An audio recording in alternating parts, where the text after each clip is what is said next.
Experian Back Door Method to clean up all of your personal information and dispute accounts on your Experian credit report. You don't want to miss this hack. This is part of the 26 credit repair hacks. My name is credit coach Nicole Scott. Thank you so much for joining me today. If you are working on your credit or helping other people with their credit, you do not want to miss this secret website, because this website will bring up a ton of information that you don't even see on the credit report. One of my clients had over 25 different addresses that weren't even on his credit report that were actually showing on the Experian backdoor, and we got all of them off. So you're going to want to get the guide. Obviously, very important. Get the guide, comment the word guide, and then you will get exclusive access to the guide with all of these different hacks in it. But this is the website right here. You're going to put in all of your information, and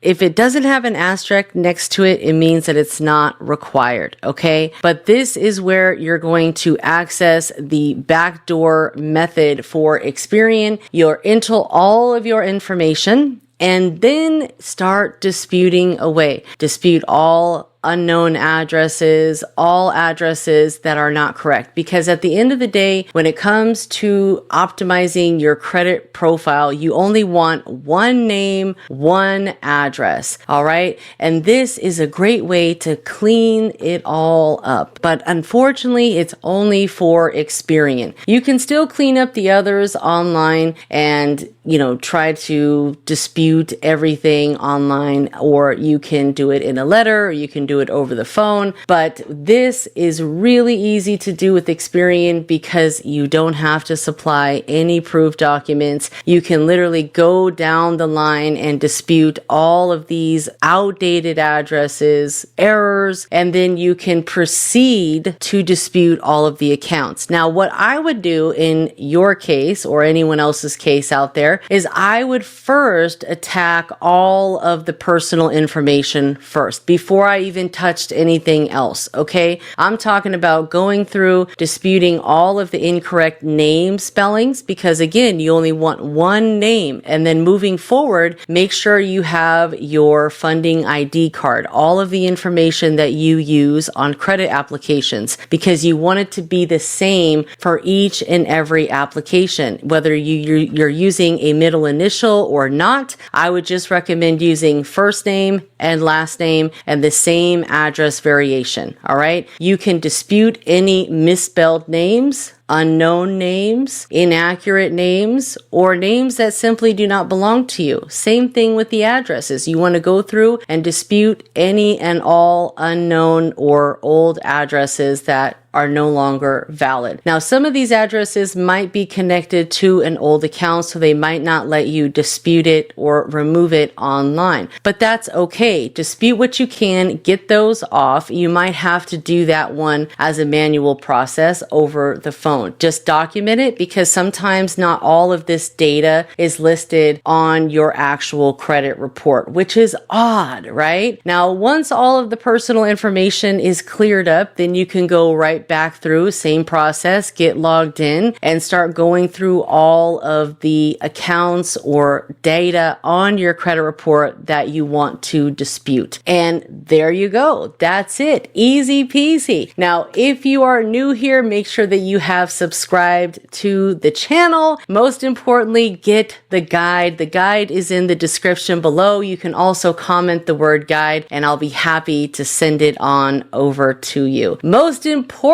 guys, you got to take action. You got to make it happen. There's no point in paying for credit repair anymore. You've got to invest in yourself, and most importantly, your time, because your time is going to allow you to respect the process, get your mindset right, respect the credit, and most importantly, leverage it for long-term success. This is a tool that is not to be used and abused, but to be cherished and respected, not neglected. Okay, my friends, I'll see you next time. Take care.